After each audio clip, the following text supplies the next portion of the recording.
equipped with that system. As a lecturer teaching students to become master mariners, I do pity that these methods are not fully open to the public. So we could also benefit in those ports who don't have this system. But this might be a tendency also for other areas. The question is, what responsibility is left then to the ship operators, to the captains on their ships crossing through these ports which are equipped with the system?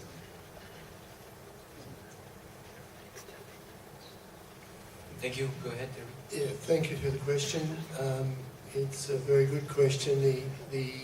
What we've found, I suppose, through experience is we've always stressed that the calculations of safe tidal windows, maximum drafts, etc. are an aid to navigation, but having said that, there are static rules in place in all ports where the system has been installed, and the pilots, in fact, always, to my knowledge, you apply those checks, sensible checks. They can't obviously do the hydrodynamics in their head for model the sort of motions that you saw there, large just pitching motions or rolling motions of vessels, which have so many variables involved in their calculation. But they do have static rules, and they do have, of course, a lot of experience. And if they don't feel comfortable with the calculations, it is their judgment at the end of the day, and the judgment of the master through pilot-master exchange, which is the final decision making. This is meant to support decision making by providing not only the calculations but also displays of the environmental data so that it can be seen how quickly waves are growing, the period, the water levels, the currents. All of that information is available now on board and in the VTS centres. So that basic information, which hasn't been readily available, is now very much part of the total package of information which is provided, together with the results of these very accurate calculations, which are validated, of course, by full-scale measurements. But again, it is always the judgment of pilots, based on their experience, their application of static rules, to check that the results that they are getting, they are comfortable with those results. And of course, we also have extensive training sessions when the systems are installed. That's all, as in any technology, that's very, very important to maintain those training sessions. That's good. Thank you. Take the microphone, we don't hear you. My last question was, who is responsibility? What is left for the responsibilities? Can the captain rely on this information? Do you guarantee this? We are responsible for our own information that we provide. The question of the legal liability, we take full responsibility for that. But we are not responsible for the environmental data that goes into the system that is usually provided by the authority that is operating the port. So the environmental data, everybody tries to take the responsibility for that part of the operation which they are responsible for, like legally liable for the part which they are responsible. In our case, it's the calculations. If the calculations are wrong, then that's our responsibility. That answers the question, yeah? Any other quick question before we... Yeah, this one, gentleman. Victor? Good morning. Congratulations for the great presentation you deserve us. Again, to Dr. O'Brien. We understand that lots of variables are required to model the ship dynamics. For a broader implementation of the Duke systems, how do you see the requirements for describing the ship's characteristics to give quicker modeling? Because the way I see it for now, the way it is, we get previous information of the ship's characteristics, dynamic characteristics, to model the dynamic behavior. That is for planned route. If it is a ship's coming to a port, not in a planned arrival, how do you see what would be the requirements to have a full system giving response at full time?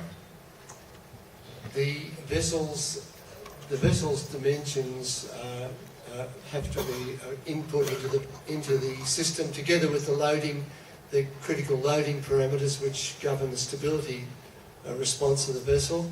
It's kg, gm, lcg.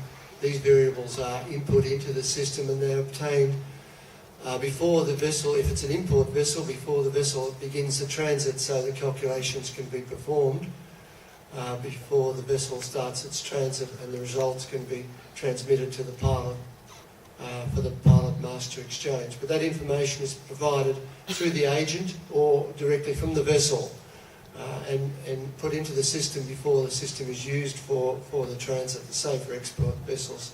For stability, I haven't detailed, of course, the operation of the system, but stability is very important in terms of roll response, particularly, but also dynamic heel on bends. The GM, particularly on containers, have very low GMs when they're fully loaded, down to 50 centimetres, and that means that there can be considerable heel on bends, and that information is critical in calculating underkeel clearance, because you can very readily, at reasonable speed, lose up to a metre just through heel, and certainly more than that through squat.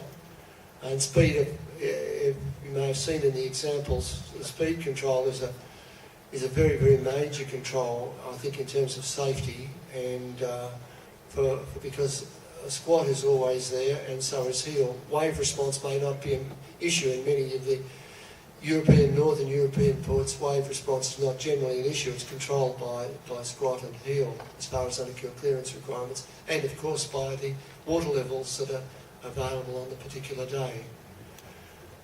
So the ship dimensions and its loading data are certainly an essential part of the input when the system is run, and the pilot will normally check that information when he goes aboard, and to check particularly the GM of the vessel, its metacentric height, which determines its roll response and its heel response.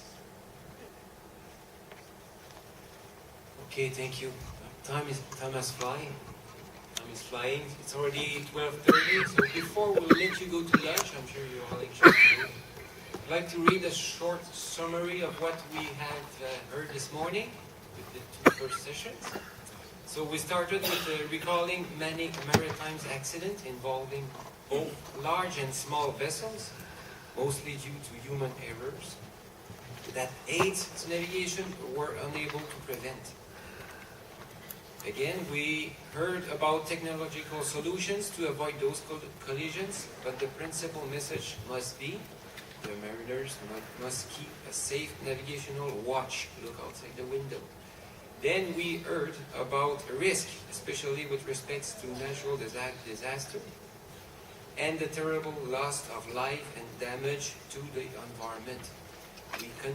We concluded with a mean to reduce the risk of groundings and impact on the marine environment, followed by a study on voluntary audit concerning aids to navigation, aimed at ensuring that a quality management system exists between aids and related services. So I guess this concludes our session this morning. I thank you all for your participation on my behalf and on behalf of Captain Glass. I wish you all a good lunch. Let's come back here at 1:30 sharp. If you can make it, please, that would be good. And I have to repeat again the same house announcement about the buses that is leaving tonight at 5:20 for those who were registered for the simulator center. It's 17:20 at the same place where you took the bus yesterday night for the opening ceremony. Thank you all. Have a good dinner.